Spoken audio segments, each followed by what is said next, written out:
Throughout March, MLB Network is celebrating Women's History Month. Today, we turn our attention to the NL Central. Our own Melanie Newman catching up with a group of notable reporters for a preview of the upcoming season. Well, as we continue to celebrate Women's History Month here in March, a chance to sit down with some of the amazing women in the National League Central. Of course, we're going to start out with Taylor McGregor, the marquee sports Cubs beat reporter. We've also got Olivia Ray with WLWT-TV, Cincinnati's sports reporter.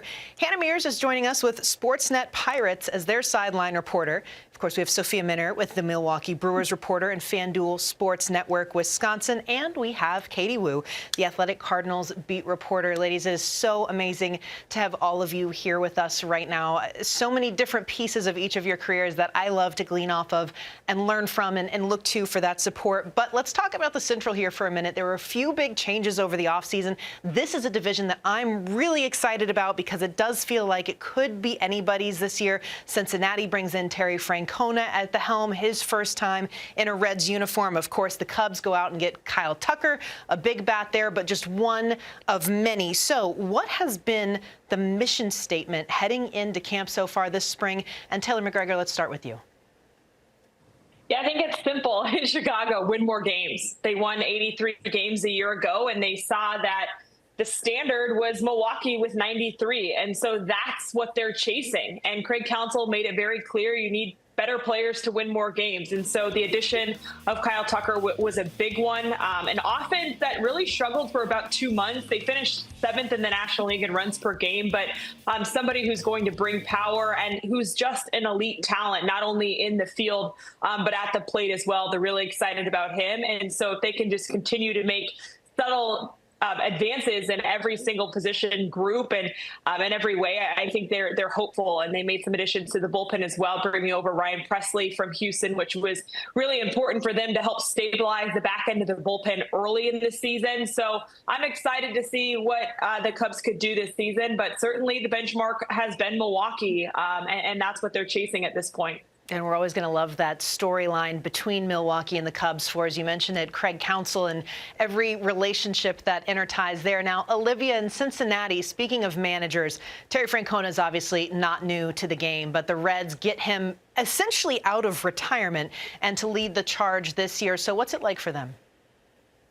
The Reds get a Hall of Fame manager in Tito. He made it clear on day one to his players that this is not a victory lap for him. He wasn't just coming back to scratch the itch, that he's chasing a ring and he believes in this young nucleus that they have. In fact, he told us that he was pacing around at 3:30 a.m. the day that position players reported because he had planned this elaborate speech for the clubhouse. And afterwards, the team told us it was the best speech they had ever heard because of the statements that he made in it. It was about accountability. You are not going to cost your team outs. You are not going to cost your team runs.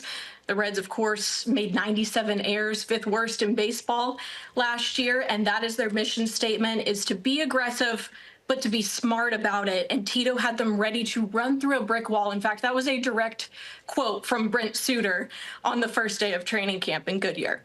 Okay, well, we'll see if we can get that audio maybe as an alarm clock for the rest of us to start our mornings. Now, Hannah, for you in Pittsburgh, on the other side of things, yes, Derek Shelton is returning, but a lot of chatter about all these young guys, especially in the rotation. What's it like for the Pirates? Yeah, it's exciting, first and foremost, when you think about all of those young guys, and they took a step forward as well when it comes to maturity. A really good example of that was Jared Jones a couple of starts ago. He struggled with the couple first hitters in the first inning in one of his outings, and then right after that, we probably would have seen the version of him last year overthrow the ball and put himself in an unsuccessful position, but he didn't. He stuck to his game plan. He knew what he needed to work on, and after that outing, manager Derek Shelton said he's extremely proud of the way Jared Jones showed maturity and handled himself. And that's one of those key pieces to the Pirates' mission statement this year, which is winning. But it's not just about winning more games. Yes, that's the ultimate goal together, but it's the process. What's that process going to be to win? And for the Pittsburgh Pirates, they know who they are. They know that they have to win in those margins, and they know they have to do the little things right. And the second part of that is holding one another accountable to this message. Look to the left, look to the right. Are you making the guy beside you better? And one of the things that the Pittsburgh Pirates did this year is bringing in veterans that know what it takes to win. First and foremost, Adam Frazier returns to Pittsburgh, and he rejoins this leadership group that helped him build a foundation for his Major League Baseball career. And then the Pirates added a guy like Tommy Pham. He brings a lot of edge to this team. And they said that, Tommy Pham's a guy that every person they talked to about having him in their clubhouse, they said they agree they'd want him in their clubhouse because he's a winner. He knows what it takes to win. And he's going to have an influence on a guy like an O'Neal Cruz, for example, that's going to be playing in center field. And then, of course, you talked about that pitching rotation. That's how we started this conversation, adding Andrew Heaney into the mix. He's a guy who won the World Series. And yes, this pitching rotation, though Mitch Keller is at the helm of the leadership, he is still relatively young. So having a guy like Heaney in there only elevates that with this ultimate goal to win and win in Pittsburgh. Oh, we know the black and yellow have been very hungry for some wins down there. Now, Sophia, for you, Taylor said it, Milwaukee's kind of thrown down the gauntlet. They've raised the bar for what's expected in the Central. What's it like on the inside?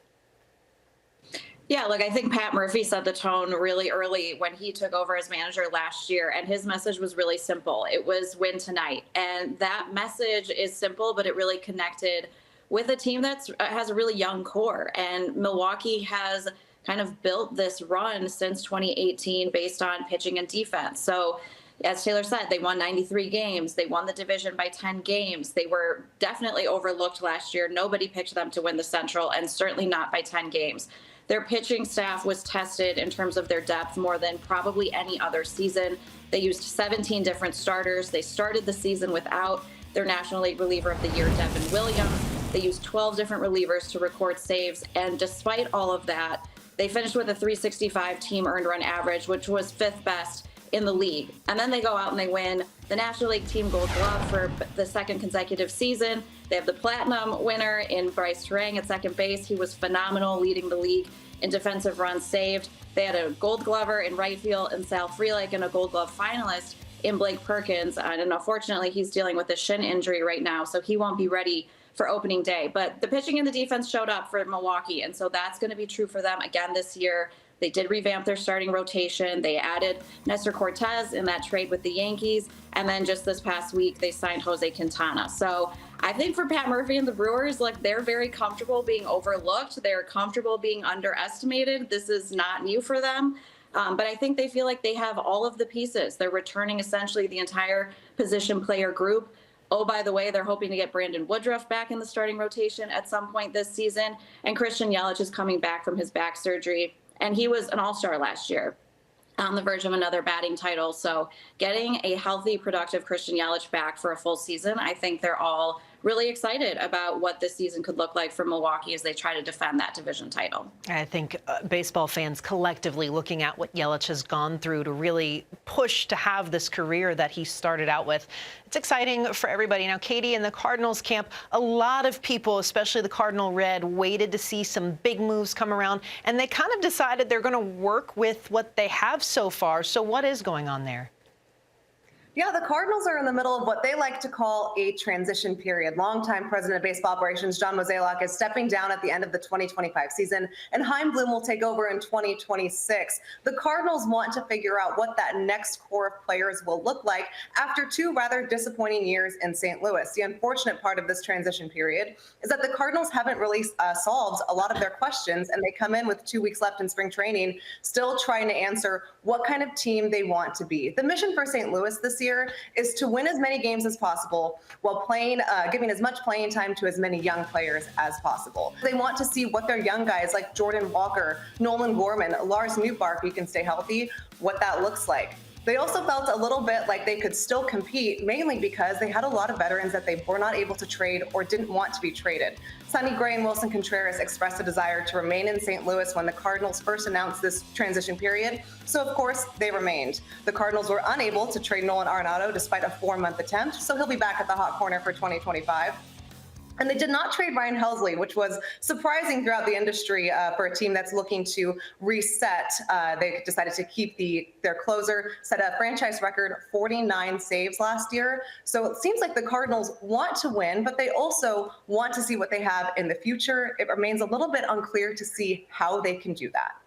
It's going to give you a lot of storylines to follow along with this season, no doubt about that. Now, Taylor, let's go back to you for a minute here because the Cubs are kicking things off early this season. They're going to Tokyo, and it's a big homecoming for Shota Imanaga and Seiya Suzuki. So how do those preparations start to ramp up when you've got a little bit of an earlier jump than everybody else?